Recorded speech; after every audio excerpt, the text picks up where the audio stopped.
تو وجود ماں از تو روان ماں، اے خالق جہاں از تو نشان ماں.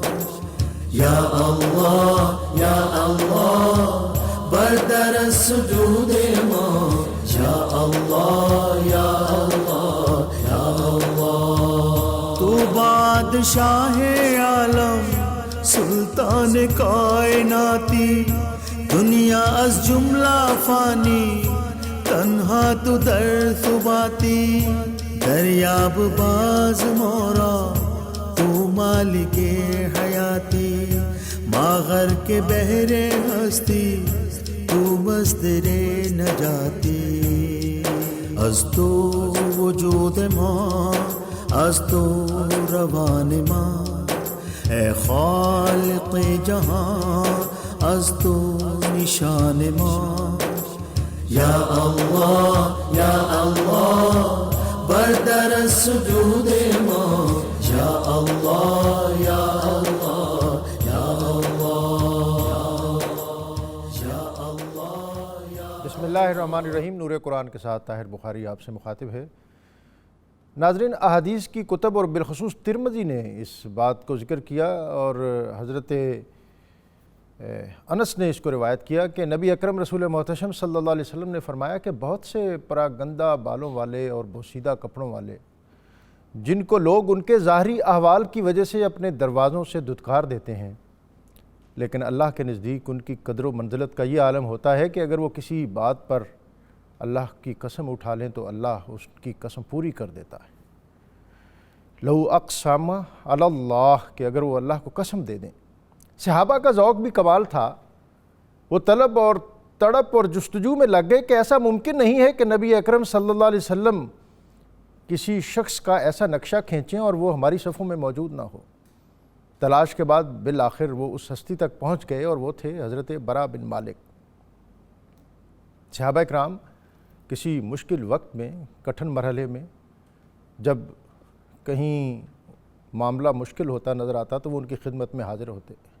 اسی طرح کا ایک معاملہ یمامہ کے مارکے میں بھی پیش آیا، لیکن اس سے بھی بڑھ کر تستر کا وہ مارکہ جس میں ایرانیوں کی کثیر اور جری قسم کے لشکر کے سامنے مسلمانوں کی تعداد بہت کم تھی اور مصائب اور مشکلات بہت زیادہ تھیں. مسلمان اس مارکے کو سر کرنے کی کوشش کرتے، لیکن دن بدن مشکلات بڑھتی جاتی. صحابہ کرام اکٹھے ہوئے اور حضرت برا کی خدمت میں حاضر ہوئے اور عرض کی کہ برا، آج اللہ رب العزت کی بارگاہ میں نبی اکرم صلی اللہ علیہ وسلم کے اس فرمان کی روشنی میں اپنے ہاتھ بلند کرو اور ہمارے لیے فتح کی دعا کرو. تاریخ لکھتی ہے کہ حضرت برا بن مالک نے اللہ رب العزت کی بارگاہ میں اپنے ہاتھ بلند کیے اور دعا کی کہ یا اللہ مسلمانوں کو فتح عطا فرما اور مجھے اپنے حبیب محمد رسول اللہ صلی اللہ علیہ وآلہ وسلم کے ساتھ ملا دے. اگلے دن مسلمانوں نے حملہ کیا اور فتح مندی نے ان کے قدم چومے اور اسی مارکے میں حضرت برا بن مالک شہادت کے رتبے سے بھی سرفراز ہوئے. یہ کون لوگ ہیں جن کی بات اکثر اوقات اللہ تعالیٰ بھی نہیں ٹالتا؟ حضرت بابا فرید الدین مسعود گنج شکر رحمۃ اللہ علیہ، آپ سے کسی نے پوچھا تھا کہ کیا بات ہے، آپ جو بات کہتے ہیں ویسے ہی ہو جاتی ہے؟ آپ نے فرمایا 40 سال تک اس فرید نے وہ کیا جو اس نے کہا، اور اب ایسا بھی ہو جاتا ہے کہ جو یہ فرید کہتا ہے وہ ویسے ہی کر دیتا ہے. احادیث کی کتب میں یہ بات بارہا آئی ہے اور مناقب اور کرامات کی پوری فصلیں اور باب موجود ہیں جس میں اللہ رب العزت نے ان لوگوں کے اوصاف بیان کیے اور فرمایا ما یزال عبدی یتقرب الی بالنوافل، کہ میرا بندہ مسلسل نوافل کے ذریعے میرا وہ مقام اور قرب حاصل کر لیتا ہے جس کے سبب میں اس سے محبت کرنے لگتا ہوں. پھر وہ میرے کان بن پھر میں اس کے کان بن جاتا ہوں جس سے وہ سنتا ہے، میں اس کی آنکھیں بن جاتا ہوں جس سے وہ دیکھتا ہے، میں اس کے ہاتھ بن جاتا ہوں جس کی قوت سے وہ چیزوں کو دیکھتا اور پکڑتا ہے. کیا یہ واقعات احادیث اور تاریخ کی کتابوں میں موجود ہیں یا قرآن پاک میں بھی ان اولو العزم اور جید ہستیوں کا کہیں کوئی تذکرہ ہے؟ اگرچہ قرآن پاک نے اللہ تعالیٰ کے ان صاحب کمال بندوں کا تذکرہ فرمایا ہے اور کہا ہے کہ الا ان اولیاء اللہ لا خوف علیہم ولا هم یحزنون الذین آمنوا کانوا یتقون لہم البشریٰ فی الحیات الدنیا وفی الآخرہ، کہ اللہ کے یہ بندے، ان کو نہ کوئی حزن ہے، نہ ملال ہے اور نہ کوئی خوف۔ قرآن پاک میں ان ہستیوں کا کس انداز میں تذکرہ ہے اور ان کی حکایات اور ان کے واقعات کس انداز میں بیان ہوئے ہیں، اس میں بطور خاص آج ہم اپنے مہمانوں سے یہ جاننے کی کوشش کریں گے کہ اصحاب کہف کیا ہے، جن کے بارے میں قرآن نے کہا کہ ام حسبت ان اصحاب الکہف والرقیم کانوا من آیاتنا عجبا، کہ جن کو قرآن پاک اور اللہ رب العزت نے اپنی عجیب نشانیوں میں سے ایک نشانی قرار دیا۔ حضرت مریم کی وہ محراب کیا تھی جس میں بے موسم کے پھل اترتے تھے، اور پھر وہاں کھڑے ہو کر حضرت زکریا علیہ السلام نے دعا کی، ہنالک دعا زکریا ربہ قال ربی ہب لی من لدنک ذریۃ طیبہ۔ وہ اللہ کے پیغمبر تھے، لیکن وہیں کھڑے ہو کر دعا کرنا کیوں مقصود ہوئی، اور پھر کیا وہ مقصود اور وہ دعا جو ہے وہ پائے قبول کو وہاں پہنچی، اگر پہنچی تو کس سرعت اور تیزی کے ساتھ، اور کیا ایسی بابرکت جگہوں پر ہمیں جانا چاہیے تو اس کے آداب کیا ہیں، اور پھر وہاں دعا مانگنی چاہیے تو کس طرح مانگنی چاہیے۔ آصف بن برخیہ وہ کون تھے جنہوں نے حضرت سلیمان علیہ السلام کی مجلس میں بیٹھے بیٹھے سینکڑوں میل دور سے بلقیس کا وہ تخت پلک جھپکنے سے بھی پہلے آپ کی خدمت میں پیش کر دیا۔ یہ وہ واقعات ہیں جو عام آدمی کو، عام پڑھنے والے کو، سننے والے کو ورطہ حیرت میں ڈال دیتے ہیں۔ آج ہم ان پر اپنے ماہرین سے اور اپنے اسکالر سے حاصل کریں گے۔ ان کی طرف جانے سے قبل آج کا اسم مبارک الرافع، بلندیاں عطا کرنے والا، اس اسم کا پڑھنا دشمنوں کی شقاوت اور عداوت سے انسان کو محفوظ رکھتا ہے۔ قرآن واسق حیاتی قرآن واسق حیاتی قرآن۔ آج کے مہمان بھی بہت معتبر، مفتی محمد فاروق القادری صاحب، السلام علیکم۔ جی وعلیکم السلام ورحمۃ اللہ۔ لاہور کا موسم بھی آج بہت خوشگوار ہے، جی الحمدللہ، آپ کو اس میں خوش آمدید۔ جزاک اللہ۔ ہمارے دوسرے مہمان علمی، دینی اور روحانی حلقوں کی بہت معتبر اور مقتدر شخصیت خواجہ غلام قطب الدین فریدی، السلام علیکم۔ وعلیکم السلام ورحمۃ آپ چیئرمین ہیں نیشنل مشائخ کونسل کے اور سجادہ نشین ہیں گھڑی شریف کے چشتی نظامی سلسلے کی بہت معتبر ہستی ہیں۔ آپ کو بہت زیادہ خوش آمدید جناب۔ اور اللہ رب العزت کی بارگاہ میں حمد کا نذرانہ پیش کرنے کے لیے ہمارے ساتھ آج موجود ہیں فیصل نقشبندی صاحب۔ مفتی صاحب، آج کے جو موضوعات بہت اہم ہیں، اور بالخصوص یہ جو سفر المظفر ہے، اس میں بہت بزرگوں کی یادیں ہیں اور آراس ہیں، اور اسی میں ہم حضرت داتا گنج بخش رحمۃ اللہ علیہ، حضرت مجدد الفسانی، علی شاہ، امام احمد رضا بریلوی، لگتا یہ ہے کہ عام ایک تاثر ہے کہ شاید یہ کلچر سب کانٹیننٹ کا ہو کہ بزرگوں کے واقعات پڑھنا، ان کے دن منانا، ان کے پاس جانا، لیکن آج کے جو موضوع کا انتخاب شاید اسی تناظر میں ہو کہ ہم ان چیزوں کی رہنمائی قرآن پاک سے حاصل کریں کہ اللہ تعالیٰ کے برگزیدہ بندوں کا تذکرہ قرآن پاک میں ہے، اور ہے تو کس انداز میں۔ تو اسی اعتبار سے میں چاہوں گا کہ آپ ہمیں اس پر ایک تو اوورال رہنمائی فرما دیں، اور دوسرا یہ حضرت مریم علیہ السلام، ان کا محراب میں ٹھہرنا، اور پھر حضرت زکریا علیہ السلام کا وہاں حاضر ہونا، اور پھر ان کا دعا کرنا اور اپنے لیے اولاد کا طلب کرنا، اس میں ہمارے لیے کیا رمز اور رہنمائی کے پہلو ہیں؟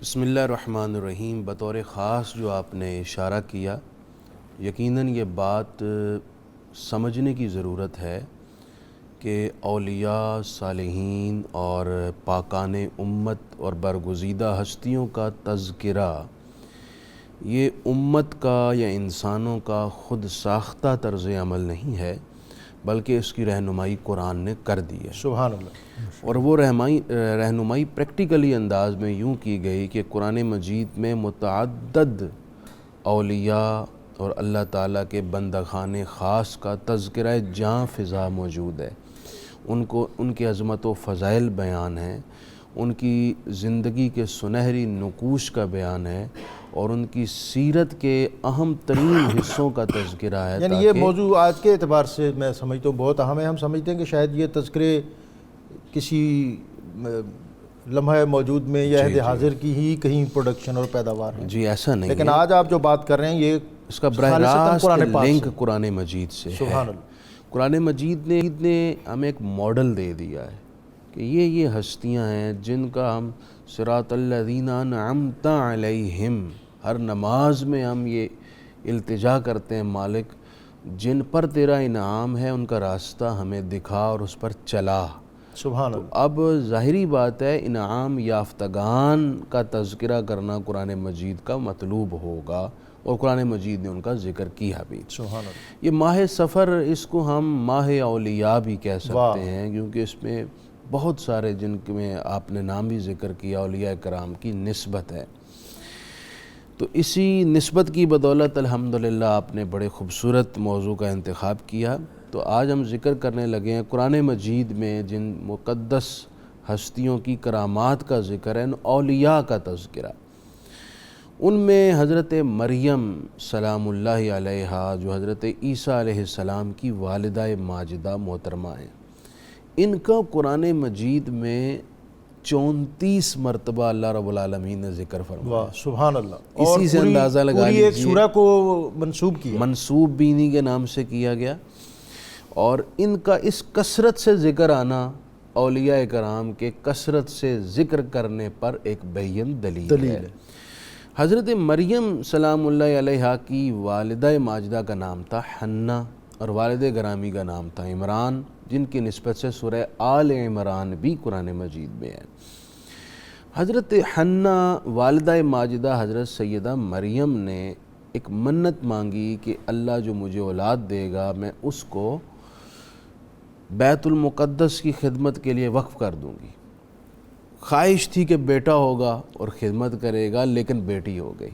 یہ بھی ایک امتحان تھا، لیکن وہ اس پر ثابت قدم رہیں، اور جو ہی بچی نے سن شعور میں قدم رکھا، انہوں نے حضرت مریم کے خالو حضرت زکریا علیہ السلام، جو اس زمانے کے پیشوائے امت تھے اور لوگوں کے رہنما اور رہبر تھے، اللہ کے نبی تھے، ان کی خدمت میں کفالت اور پرورش کے لیے اور دینی اور روحانی رہنمائی کے لیے پیش کر دیا۔ تو حضرت زکریا نے حضرت مریم کے لیے بیت المقدس کے بالائی خانوں میں ایک جگہ مختص کی، اور وہاں محراب بنایا گیا، اور وہاں حضرت مریم عبادت کیا کرتی تھی۔ سبحان اللہ۔ حضرت زکریا صبح و شام آتے، ان کی خبر گیری کرتے اور ان کی ضروریات مہیا کر دیتے تھے۔ ایک دفعہ آئے تو کیا ہوا؟ اب قرآن نے اس کا خود ذکر کیا ہے، فرمایا کلما دخل علیہا زکریا المحراب۔ حضرت زکریا علیہ السلام جب حضرت مریم کے پاس آتے کبھی کبھی، وجد عندہا رزقا، تو آپ نے ان کے پاس رزق دیکھا، سبحان اللہ، ایسا رزق جس کا موسم نہیں ہے، یعنی گرمیوں کے موسم میں سردیوں کے موسم والے پھل، سردیوں کے موسم میں گرمیوں کے موسم والے پھل، یا ایسے پھل جو عام طور پر پائے نہیں جاتے، وہ سب موجود ہیں۔ تو انہوں نے سوال کیا، یا مریم انا لکی ھذا، یہ آپ کے پاس کہاں سے آ گئے؟ قالت ہوا من عند اللہ، انہوں نے کہا یہ میرے اللہ نے میرے لیے بھیجے ہیں۔ سبحان اللہ، سبحان اللہ۔ جب حضرت زکریا علیہ السلام نے یہ دیکھا کہ ان کو اتنی قبولیت حاصل ہے اور ان کی عبادت گاہ میں اتنی برکات کا ظہور ہو رہا ہے، تو آپ کے دل میں اولاد کے لیے خواہش تھی، اور اس وقت حضرت زکریا علیہ السلام کی عمر مبارک تقریباً 120 سال تھی۔ تو آپ کی خواہش تھی اللہ مجھے بیٹا دے، واہ جس کو میں اللہ کے دین کی تبلیغ اور دعوت کے لیے وقف کروں۔ سبحان اللہ۔ تو آپ نے اسی وقت اس جگہ ہنالک دعا زکریا ربہ، حضرت زکریا علیہ السلام نے اپنے رب کے حضور دعا کی، قال ربی حب لی من لدنک ذریۃ طیبہ، اے اللہ تو مجھے اپنے پاس سے ستھری اور پاک اولاد عطا کر دے۔ سبحان اللہ۔ اللہ تعالیٰ فرماتا ہے فَنَادَتْهُ الْمَلَائِكَةُ وَهُوَ قَائِمٌ يُصَلِّي فِي الْمِحْرَابِ أَنَّ اللَّهَ يُبَشِّرُكَ بِيَحْيَىٰ۔ سبحان اللہ۔ اللہ تعالیٰ نے فرشتوں کو بھیجا، جاؤ میرے زکریا کو بتاؤ ان کی دعا قبول ہو گئی اور انہیں خوشخبری سنا دو۔ اس وقت حضرت زکریا علیہ السلام محراب میں مشغول عبادت تھے، تو اسی وقت خوشخبری سنائی گئی کہ اللہ تعالیٰ آپ کو یحییٰ کی صورت میں بیٹا عطا فرمانے والا ہے۔ سبحان اللہ۔ اب آپ دیکھیے ڈاکٹر صاحب، جو اس واقعے سے ہمیں خاص سبق حاصل ہوتے ہیں، ایک تو یہ کہ اولیاء کی کرامات حق ہیں، یہ کوئی کہانیاں نہیں ہیں، یہ کوئی اساطیر الاولین نہیں ہیں۔ بعض لوگ اتنی جسارت میں شاید اپنے آپ کو ماڈرن کہنا، آج اس کی دلیل یہ ہے کہ جو قرآنیات ہیں، جو نصوص ہیں، ان کا انکار کر دیں وہ ماڈرن ہوتا ہے۔ بھئی ماڈرنزم اس چیز کا نام نہیں ہے، ماڈرنزم نام ہے حقائق کو قبول کرنے کا۔ اب یہ اتنی بڑی حقیقت ہے جس کی گواہی قرآن مجید دے رہا ہے، تو ایک تو یہ پتہ چلا اولیاء کی کرامات حق ہیں، سچ ہیں، حقیقت ہیں۔ دوسری بات یہ پتہ چلی کہ سیدہ مریم بہت با کرامت ولیہ تھی، با کرامت ولیہ تھی۔ اور تیسری خاص بات جو آج کے دور میں ہمارے لیے بڑی اہم ہے، وہ یہ کہ جہاں اولیاء کرام اور صالحین عبادت کرتے ہیں وہ مقام مقبولیت ہے۔ اور آخری بات یہ، جہاں اولیاء کرام کچھ عرصہ عبادت کریں وہ مقام مقبولیت ہو جائے، تو جہاں اللہ کے ولی قیامت تک آرام فرما رہے ہوں تو وہ رواں رحمتوں اور چشموں کے کیسے گہوارے ہوں گے۔ اور پھر خاص بات یہ، امام شافعی رحمۃ اللہ علیہ فرماتے ہیں کہ مجھے جب بھی کسی مسئلے میں دقت آتی تو میں حضرت امام اعظم ابو حنیفہ کی قبر پر چلا جاتا، وہاں جا کر میں اللہ کے حضور نفل پڑھتا اور امام اعظم کے وسیلے سے دعا کرتا، تو میرا وہ مسئلہ فوراً حل کر دیا جاتا تھا۔ پتہ یہ چلا یہ وہ نفوس قدسیاں ہیں جن کے قرب میں اللہ تعالیٰ نے بندوں کے لیے بہت ساری مشکلات کے حل رکھے ہیں، برکات رکھے ہیں، اور قلب و باطن کی تسکین رکھی ہوئی۔ واہ مفتی صاحب، امام شافعی نے فرمایا کہ جب کوئی مشکل پڑتی ہے تو امام اعظم کی مزار اقدس پہ حاضر ہو کر نفل پڑھتا ہوں، مشکل رفع ہو جاتی ہے۔ یہ ائمہ فقہ اور امت کی بہت اولوالعزم اور جلیل القدر ہستیاں اور اوائل دور کے بزرگ ہیں، یہ کوئی آج کی بات نہیں ہے۔ واسق حیاتی قرآن، واسق حیاتی قرآن۔ حضرت خواجہ صاحب، آپ تو پاکستان اور باہر ہر جگہ کے مزارات پر حاضر ہوتے ہیں اور برکات سمیٹتے ہیں، اس بات پر آپ کچھ کہنا چاہیں؟ اور دوسرا میں چاہوں گا، موضوعات بہت پھیلے ہوئے ہیں، ان کو آپ کوزے میں بند کرنے کی استعداد اور صلاحیت رکھتے ہیں۔ ام حسبت ان اصحاب الکہف، یہ اصحاب کہف جو ہیں یہ کون ہیں جناب؟ بسم اللہ الرحمن الرحیم۔ شکریہ ڈاکٹر صاحب، میں تھوڑی سی اجازت چاہوں گا اس سورہ مریم کے حوالے سے، اور آپ نے جو ابتدائی بیان فرمایا اس میں جو اولیاء کرام کے حوالے سے فرمایا کہ حدیث پاک ہے کہ میرا بندہ جب قرب حاصل کرتے اور نوافل پڑھتے پڑھتے میرا قرب حاصل کر لیتا ہے تو پھر میں اس کے ہاتھ بن جاتا ہوں، اس کے کان بن جاتا ہوں۔ یہ چیز اس کی تھوڑی سی میں وضاحت عرض کرنا چاہتا ہوں۔ یہ آسان کام نہیں ہے، واہ، اس لیے کہ حضرت غوث اعظم رضی اللہ تعالیٰ عنہ کے شیخ کریم حضرت شیخ ابو سعید رحمۃ اللہ علیہ فرماتے ہیں کہ یہ مقام جو حاصل ہوتا ہے یہ کیسے حاصل ہوتا ہے؟ بظاہر تو یہی ہے کہ نوافل پڑھتے پڑھتے بندہ قرب حاصل کر لیتا ہے، تو ہم تیار ہیں نوافل پڑھنے کے لیے، بتائیں کتنے نوافل ہم پڑھ لیں تو یہ مقام حاصل ہو جائے گا؟ کیا سلیبس ہے اس کا؟ جی کیا سلیبس ہے؟ 500 پڑھیں، 1000 پڑھیں، 50,000 پڑھیں اور پھر یہ مقام حاصل ہو جائے؟ تو ایسا نہیں ہوتا۔ یہ مقام کس طرح حاصل ہوتا ہے؟ وہ فرماتے ہیں نوافل کا معنی کچھ اور ہے۔ واہ، وہ فرماتے ہیں نوافل کا معنی یہ ہے کہ انسان کے جو صفات بشری ہیں یہ سارے زائل کر دیے جائیں۔ واہ اور صفات الہیہ کو اپنا لیا جائے. سبحان اللہ یہ ہے قرب نوافل. سبحان اللہ اور اگر نوافل کا یہ مقام ہے تو فرائض کا تو اور اہم مقام ہوگا. اور وہ فرائض یہ ہیں کہ اپنی ذات کو ختم کر دو اور پھر وہ اس کی ذات ہی ہوگی. جس مقام پہ حضرت بابا فرید الدین گنج شکر قدس سرہ العزیز نے فرمایا من نعم واللہ یارا من نعم، میں نہیں ہوں اور وہی ہے. ایک بات تو میں یہ عرض کرنا چاہتا تھا کہ یہ حضرات اگر اس مقام پہ پہنچتے ہیں تو پھر اس طرح سے پہنچتے ہیں. سبحان اللہ. دوسری یہ کہ جو یہ صورت مبارکہ ہے اس کے جو آغاز ہے کاف ہا یا عین صاد کے ساتھ ہوا ہے. حضور سرور عالم صلی اللہ علیہ وسلم کی 3 صورتیں ہیں.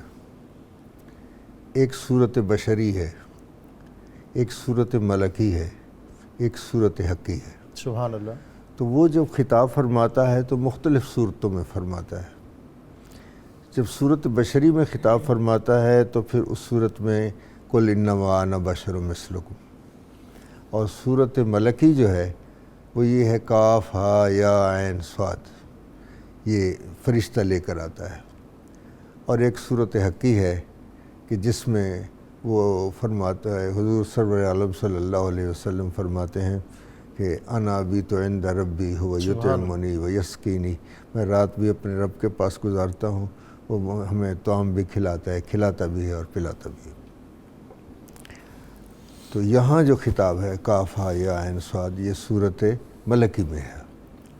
اب جو آپ نے فرمایا اصحاب کاف، یہ حضرت عیسیٰ علیہ السلام کے دور میں یہ وہ لوگ تھے جو حضرت عیسیٰ علیہ السلام پر مکمل اور کامل ایمان رکھتے تھے.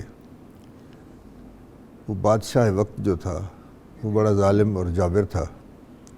اس نے کہا بہت سارے لوگوں کو اس نے تہہ تیغ کر دیا اور ان سے چند جو حواری تھے ان سے یہ کہا کہ تم کو میں چند دن کی مہلت دیتا ہوں اور تم اپنے اس مسلک کو دین کو چھوڑ دو اور یہ اختیار کر لو جو میرا دین ہے، ورنہ میں بھی تمہیں بھی قتل کر دوں گا.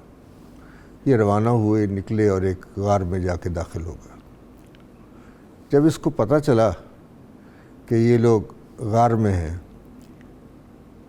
تو اس نے ایک آدمی کو بھیجا جا کے اس غار کا دروازہ بند کر دے، دیوار کر دے. وہ بڑا نیک آدمی تھا. اس نیک آدمی نے 2 کام کیے. ایک تختی بنائی، اس تختی پہ اصحاب کاف کا ان کا نام لکھ دیا اور وہ اندر لگا دی، غار کے اندر لگا. غار کے اندر ایک صندوق میں رکھ دیا. اور ایک تختی جو تھی وہ خزانے میں جمع کروا دی. ایک تو یہ ان کا نام لکھ دیا اور دیوار بنا دی. ایک کتا بھی تھا ان کے ساتھ جو باہر بیٹھا ہوا تھا. انہوں نے 300 سال اس غار میں گزارے اور نیند کی عالم میں. اور وہ 6 ماہ کے بعد پہلو بدلتے تھے. اور پھر نسبت کا یہ عالم ہے کہ وہ جو کتا باہر بیٹھا ہوا تھا وہ بھی 6 ماہ کے بعد ہی پہلو بدلتا تھا. واہ. یہ اس کی نسبت کی. اور پھر اس کتے کا مقام یہ ہوا کہ وہ انسانی شکل میں بن کر وہ بہشت میں داخل ہوگا.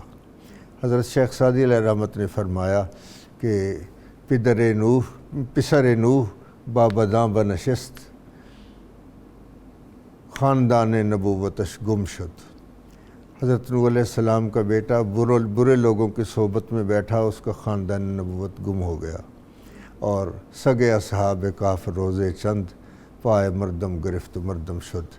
اصحاب کاف کا کتا چند دن وہ نیک لوگوں کی صحبت میں رہا تو وہ مرد بن گیا اور انسانی شکل میں وہ بہشت میں جائے گا. تو پھر وہ جب اس کے اللہ تعالیٰ نے مہربانی فرمائی کہ وہ ایک آدمی کو بھیجا، اس نے اس دیوار کو گرا دیا. جب دیوار گرائی گئی تو ان میں سے ایک آدمی ان میں سے باہر آیا سودا سلف لینے کے لیے. جب اس نے سکہ پیش کیا تو انہوں نے کہا یہ سکہ آج کا تو نہیں ہے، یہ کس دور کا سکہ ہے، یہ شاید اس کو خزانہ مل گیا ہے. اس نے کہا نہیں، یہ تو ہم کل ہی گئے تھے، سوئے ہوئے تھے اور اٹھ کے آج ہی آئے ہیں۔ 300 سال کا جو عرصہ تھا ان کو ایسے لگ رہا تھا جیسے کل کی بات ہے۔ تو پھر ظاہر ہوا اس بادشاہ کے بارے میں پوچھا، انہوں نے کہا وہ تو کب کا ختم ہو گیا ہے، تو ایک نیک بادشاہ تھا جس کے دور میں پھر یہ لوگ پھلے پھولے، اور حضرت عیسیٰ علیہ السلام کا جو صحیح مسلک تھا اس کو انہوں نے پیش کیا۔ یہ حضرت عیسیٰ علیہ السلام کے آپ کہیں کہ یہ اصحاب میں سے تھے اور عیسیٰ علیہ السلام کے تابعین میں سے تھے، اور جناب عیسیٰ علیہ السلام کے آسمان پر اٹھائے جانے کے بعد تقریباً 33 سال بعد یہودیوں پر جو بت پرستی میں مبتلا ہو چکے تھے، رومن امپائر تھی اس وقت، فلسطین سارا ان کے کنٹرول میں تھا، انہی کی حکومت تھی، اس دور کی سپر پاور وہ تھے، اور ان کے ذریعے سے اللہ کا عذاب کا کوڑا آیا یہودیوں پر۔ اور اس وقت جب رومن امپائر نے دوبارہ اٹیک کیا ان پر، یہودیوں پر، تو تقریباً 1.25 لاکھ یہودی وہاں پر مارے گئے، اور انہی کے ماتحت یہ سسٹم چلتا رہا اور بت پرستی عام ہو گئی۔ تو اس ماحول میں بھی چند ایک عیسائی لوگ ایسے تھے جو نیک صالح تھے اور حضرت عیسیٰ علیہ السلام کے اصل مذہب پر اور نظریات پر قائم تھے۔ اچھا، انہی میں سے یہ اصحاب کہف تھے۔ یہ ان کی نام اور تعداد؟ جی ہم گفتگو کرتے ہیں مزید جناب۔ تو اس طرح یہ تسلسل رہا، اور پھر جیسے کہ خواجہ صاحب نے بیان کیا کہ کس طرح یہ غار میں چلے گئے، اور جب غار سے باہر آئے تو اس وقت ایک نیک اور صاحب دل حکمران، عیسائی مذہب کا اصل نظریاتی حکمران تھا اس زمانے میں۔ ہوا یہ کہ یہ سب سے پہلے سمجھنا چاہیے قرآن نے اصحاب کہف کا واقعہ بیان کیوں کیا اور اس کا مقصد کیا ہے۔ قریش مکہ نے کچھ وفد بھیجے مدینہ طیبہ کے یہودیوں کی طرف کہ تم اہل کتاب ہو، ہمارے مکے میں ایک صاحب نے نبوت کا دعویٰ کیا ہے، ہمیں کچھ سوالات ایسے بتاؤ ہم ان سے کریں تو ہمارے سامنے حقیقت واضح ہو جائے کہ یہ اپنے دعوے میں سچے ہیں یا نہیں۔ انہوں نے ان سوالات 3 سوالات بتاؤ، ان میں سے ایک سوال یہ تھا کہ ان سے پوچھیں کہ آپ پوچھیں کہ اصحاب کہف۔ ناظرین یہ وقت ہے ایک بریک کا، بریک سے واپس آئیں گے تو اولیاء اللہ اور عموم سابقہ کی ان اولوالعزم ہستیوں کا تذکرہ ہم اسی طرح کرتے رہیں گے۔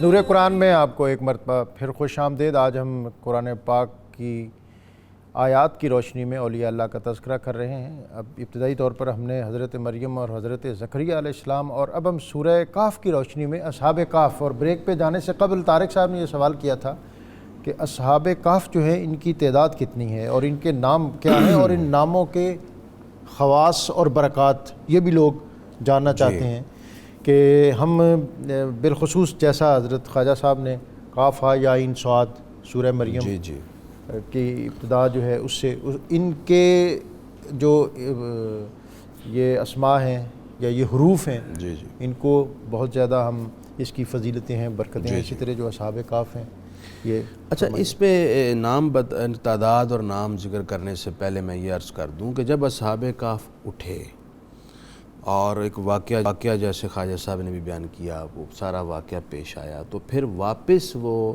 اس وقت کے بادشاہ جو نیک بادشاہ تھا اس کی دعا تھی کہ اللہ کوئی نشانی ظاہر کر، میرے دور اقتدار میں لوگوں نے موت کے بعد اٹھنے سے انکار کر دیا ہے۔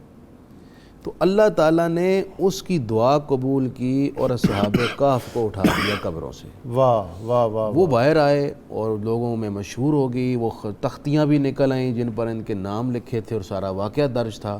تو اس نے اللہ کا شکر ادا کیا کہ اللہ تعالیٰ نے میری دعا قبول کی، اور بعث بعد الموت یعنی زندہ مرنے کے بعد اٹھنے سے متعلق اللہ تعالیٰ نے اتنی بین دلیل دے دی۔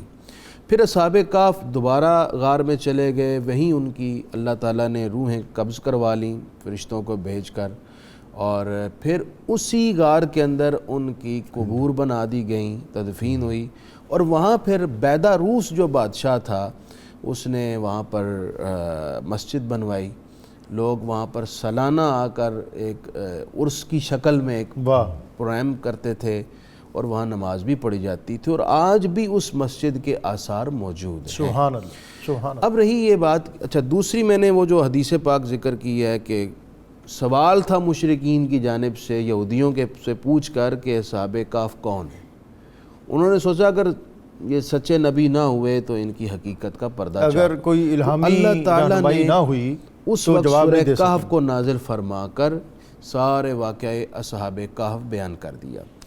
اصحاب کہف کے بارے میں خود قرآن مجید نے کہا ما یعلمہم الا قلیل، سبحان ان کی تعداد کے حوالے سے قلیل لوگ جانتے ہیں، زیادہ نہیں جانتے۔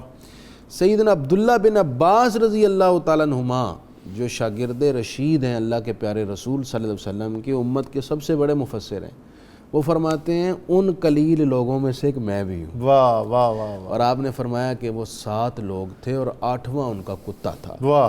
مولا علی کرم اللہ تعالی وجہہ الکریم کا بھی فرمان ہے کہ میں بھی ان میں سے ہوں جن کو پتہ ہے کہ اصحاب کہف کی تعداد 7 ہے اور ان کے نام بھی میں جانتا ہوں۔ تو حضرت علی رضی اللہ عنہ ان کے نام بھی بیان کیے۔ علامہ ساوی رحمۃ اللہ علیہ نے تفسیر ساوی میں بیان فرمایا ہے کہ سیدنا عبداللہ بن عباس رضی اللہ تعالیٰ عنہما نے اصحاب کہف کے اسماء کے فضائل اور برکات کا خود ذکر بھی کیا، حضرت عبداللہ بن عباس نے، اور آپ نے فرمایا ان کے 11 بڑے بڑے فضائل ہیں، 11 بڑی بڑی برکات ہیں۔ ان میں سے 2-3 یہ ہیں کہ بخار کے لیے، مرگی کے لیے، اسی طرح درد سر کے لیے، اسی طرح جو بچے روتے ہیں چپ نہیں کرتے، یہ نام لکھ کر تعویذ کی شکل میں گلے میں ڈال دیا جائے تو اللہ محفوظ کرتا ہے۔ اسی طرح وہ تعویذ کے لیے شر سے، تعویذ کے لیے الگ سے آپ کے پاس حاضر ہوں یا آپ آن ایئر بتائیں گے؟ میں نہیں، طریقہ یہ ہے جی خود ہی سیاہی والے قلم سے، جو سیاہی والا پین ہوتا ہے، یہ لوگوں کو آپ اتھرائز کر رہے ہیں سارے ناظرین ہاں جی، میں سب لوگوں کو پیر بنا رہا ہوں۔ مقصد یہ ہے کہ یہ آپ خود بھی کر سکتے ہیں۔ آپ زعفران سے لکھ لیں زیادہ بہتر ہے، ایک پیپر لیں اس پر اصحاب کہف کے نام لکھیں، ان کو بند کر کے اپنی پاکٹ میں رکھ لیں تب بھی ٹھیک ہے، اس کو تعویذ بنا کر گلے میں ڈال لیں تب بھی ٹھیک ہے، جس طرح بھی آپ مناسب سبحان اللہ۔ یہ خالصتاً قرآن پاک سے ہے، یہ کوئی آج کے دور کے کوئی ایسے قصے اگر آپ چاہیں گے تو ہم انشاءاللہ ان کے نام بھی یہاں پڑھ دیں گے۔ میں چاہوں گا ابھی آپ سے نام بھی لوں، لیکن ہمارے ساتھ کالر ہیں، بہت سے لوگ ان چیزوں کے بارے میں بہت کچھ جاننا چاہیں گے، خواجہ صاحب سے بھی ہم پوچھیں گے۔ سید جعفر السلام علیکم۔ ہلو جی السلام علیکم، خوش آمدید آپ کو۔ وعلیکم السلام۔ جی آپ کیا کہنا چاہتے ہیں جناب؟ جی میں یہ پوچھنا چاہ رہا تھا کہ کیا آج بھی مزارات پہ جایا جا سکتا ہے، اور یہ مزارات کس جگہ پہ ہیں؟ جی مزارات کس جگہ پر ہیں؟ آپ پاکستان میں، اور پھر آپ تو لاہور سے ہیں، اور لاہور جو ہے یہ تو مدینۃ الاولیاء ہے۔ لاہور کا تو کوئی کریا اور کوئی کوچہ ایسا نہیں جو کسی صوفی اور کسی بزرگ اور کسی ولی کے فیض سے متصف اور منور اور مزین نہ ہو۔ اور پھر یہاں پر تو حضرت داتا گنج بخش رحمۃ اللہ علیہ، جس کے بارے میں کسی نے کہا تھا کہ اے آبروئے ملت بیضا کے پاسباں، لاہور تیرے دم سے عروس البلاد ہے۔ ہم مفتی صاحب سے اور خواجہ صاحب سے یہ پوچھیں گے، کیونکہ آپ کا سوال ہے کہ مزارات پر جانا چاہیے اور کس طرح جانا چاہیے، اور آج کل یہ مزارات کہاں پر ہیں، تو میں بہرحال رسم ضرور پوری کروں گا پوچھنے کی۔ ہمارے ساتھ ذوالفقار صاحب ہیں، السلام علیکم۔ السلام علیکم جی، سید ذوالفقار حسین بول رہا ہوں جی۔ یہ میرا سوال یہ ہے کہ قرآن پاک میں لکھا ہوا ہے اصحاب کہف 9 پر 300 سال، تو آپ کے مہمان گرامی نے 300 سال کا ہے، یہ ایگزیکٹ کون سا ہے؟ 9 پر 300 سال ہے یا 300 سال؟ 900 آپ نے 900 کہا ہے، 900 تو شاید نام بنتے ہوں، لیکن بہرحال یہ میں پوچھ لیتا ہوں، مفتی صاحب اس پر ہمیں رہنمائی دے دیں گے۔ جی آپ جی، قمری لحاظ سے 309 سال ہیں، قمری لحاظ سے اور شمسی لحاظ سے 300 سال ہیں۔ تو جو قرآن نے فرمایا کہ 300 سال اور 9 یہ قمری لحاظ سے ہیں، اور شمسی لحاظ سے وہ 300 سال بنتے ہیں، کیونکہ قمری لحاظ سے ہر 100 سال کے بعد شمسی سال کے 3 سال بڑھ جاتے ہیں۔ جی بالکل اس وجہ سے 309 سال ہیں۔ آپ آج کے موضوع کے حوالے سے اور یہ جو سوالات ہیں، اور پھر یہ ایک لاہوری کے صاحب نے پوچھا ہے کہ میں کہاں جایا کروں؟ جناب اصحاب کہف کے جو اسماء گرامی ہیں، جس سے حضرت نے فرمایا 7 ہیں، ایک تعداد یہ بھی ہے کہ یہ 9 ہیں اور 10واں وہ جو کتا تھا ان کا وہ 10واں ہے، اور وہ نام یہ ہیں: یملیخا، مکسلمینا، کشفوتت، تبیونس، ازر، فتیونس، کشافتیونس، یوانس، بوس۔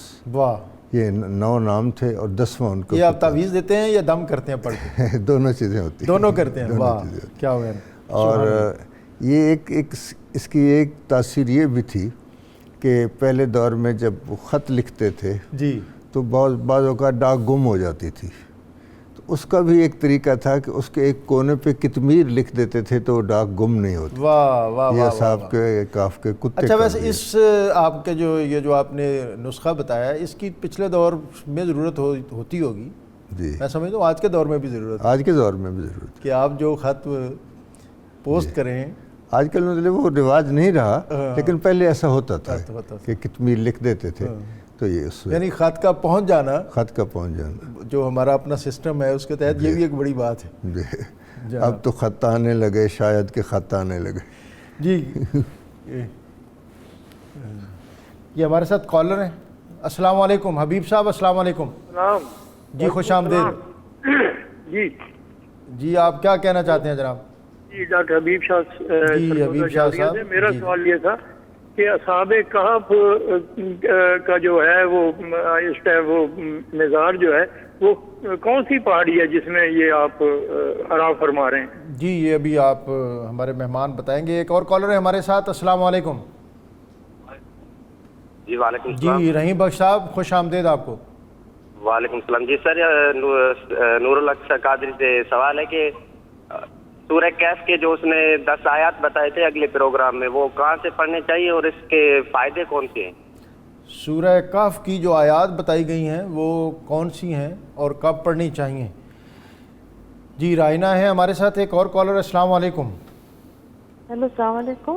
جی بہن آپ کو خوش آمدید، آپ کیا کہنا چاہتی ہیں؟ جی میں یہ کہنا چاہتی ہوں کہ ایک تو مجھے یہ بتا دیں دیوار گریا، مجھے اس کا تو پتہ ہے وہ جو صندوق ہے سلیمان علیہ السلام کا، لیکن ایک بات ہے جو نیٹ پہ بھی نہیں ملتی یہودیوں کے بارے میں، تو اگر مناسب سمجھیں تو وہ مجھے بتا دیں۔ جی ابھی ہم تذکرہ کریں گے انشاءاللہ، اس میں یہ باتیں بھی آ جائیں گی۔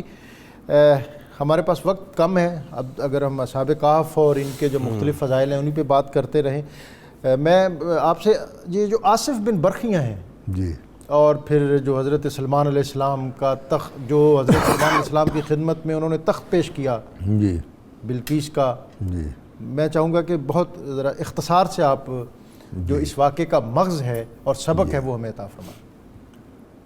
ڈاکٹر صاحب، ہدہد نے آ کر بتایا حضرت سلیمان علیہ السلام کو کہ ایسی ایسی ایک ملکہ ہے، ایسا اس کا تخت ہے۔ حضرت سلیمان علیہ السلام نے فرمایا، جب وہ اس کے ملکہ سبا کے آنے کا موقع تھا تو آپ نے فرمایا کہ کوئی ہے جو اس تخت کو یہاں لا سکے؟ واہ۔ ایک جن نے کہا کہ میں لا سکتا ہوں۔ آپ نے فرمایا کتنی دیر میں لا سکتے؟ اس نے کہا قبل ان تقوم من مقامک، اس سے پہلے کہ آپ اپنی نشست سے فارغ ہو کر کھڑے ہو جائیں، کہ آپ کے کھڑے ہونے سے پہلے میں لا سکتا ہوں۔ آپ کی یہ جو مجلس اور نشست ہے اس کے ختم ہونے سے پہلے میں وہ پیش کر لوں گا۔ تو آپ نے فرمایا یہ تو بہت دیر ہے۔ تو پھر ایک وقال الذی عندہ علم من الکتاب، واہ۔ اب آپ کا ایک غلام، آپ کا ماننے والا، آپ کا ایک امتی، ایک اللہ کا ولی ایسا تھا جس کے پاس کتاب کا علم تھا۔ اس نے کہا انا آتی کبھی قبل ان یرتد الیک طرفک، میں وہ لا سکتا ہوں کہ اتنی دیر میں کہ آپ کی آنکھ جھپکنے سے پہلے میں یہاں لا سکتا ہوں۔ آنکھ جھپکنے سے پہلے، یہ سیکنڈ کا کتنواں حصہ ہے یہ آنکھ چھپکی گئی؟ تو یہ اولیاء کرام میں یہ طاقت ہوتی ہے، اللہ تبارک و تعالیٰ کی دی ہوئی طاقت، کہ جس سے وہ اتنا بڑا تخت جو ہے وہ کتنے فرسخ کا وہ تخت تھا جس کو وہ لا کے آئے تھے۔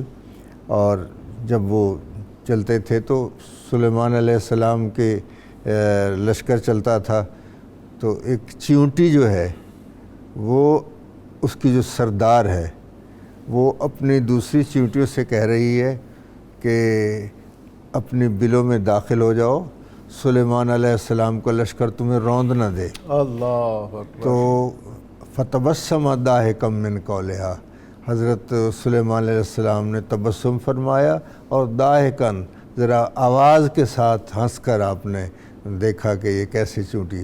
اس میں دو باتیں ہیں.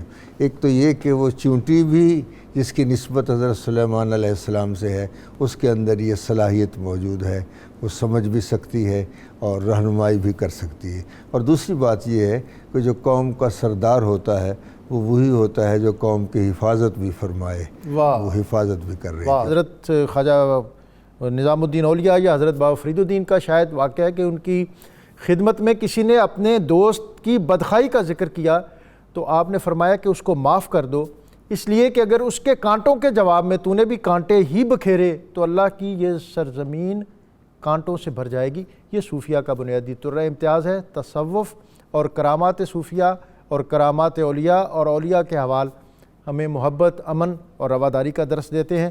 یہی ہماری اس ٹرانسمیشن کا آج بطور خاص ایک فوکس یہ بھی تھا. میں اپنے مہمانوں کا شکر گزار ہوں, مفتی صاحب کا, خواجہ صاحب کا, اور فیصل بھائی سے حمد باری تعالیٰ سننے سے قبل ان کا بھی شکریہ جناب.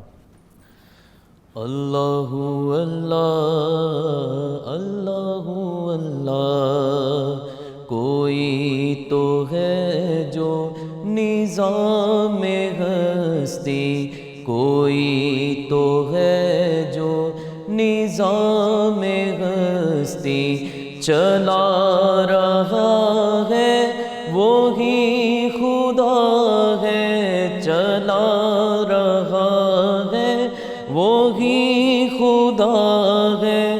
کوئی تو ہے جو نظام ہستی دکھائی جو نہ دے, دکھائی بھی جو نہ دے نظر بھی, دکھائی بھی جو نہ دے نظر بھی, جو آ رہا ہے وہی خدا ہے, جو آ رہا ہے وہی خدا ہے. کوئی تو ہے جو نظام ہستی. اللہ اللہ اللہ اللہ اللہ اللہ اللہ اللہ. تلاش اس کو نہ کر بتوں میں, وہ ہے بدلتی ہوئی رتوں میں. تلاش اس کو نہ کر بتوں میں, وہ ہے بدلتی ہوئی رتوں میں, وہ ہے بدلتی ہوئی رتوں میں. جو دن کو رات اور رات کو دن, جو دن کو رات اور رات کو دن بنا رہا ہے وہی خدا ہے, بنا رہا ہے وہی خدا ہے. کوئی تو ہے جو نظام ہستی. اللہ اللہ اللہ اللہ اللہ اللہ اللہ اللہ. کسی کو تاج وقار بخشے, کسی کو ذلت کے خار بخشے, کسی کو تاج وقار بخشے, کسی کو ذلت کے غار بخشے. جو سب کے ماتھوں پہ مہر قدرت, جو سب کے ماتھوں پہ مہر قدرت لگا رہا ہے وہی خدا ہے, لگا رہا ہے وہی خدا ہے اللہ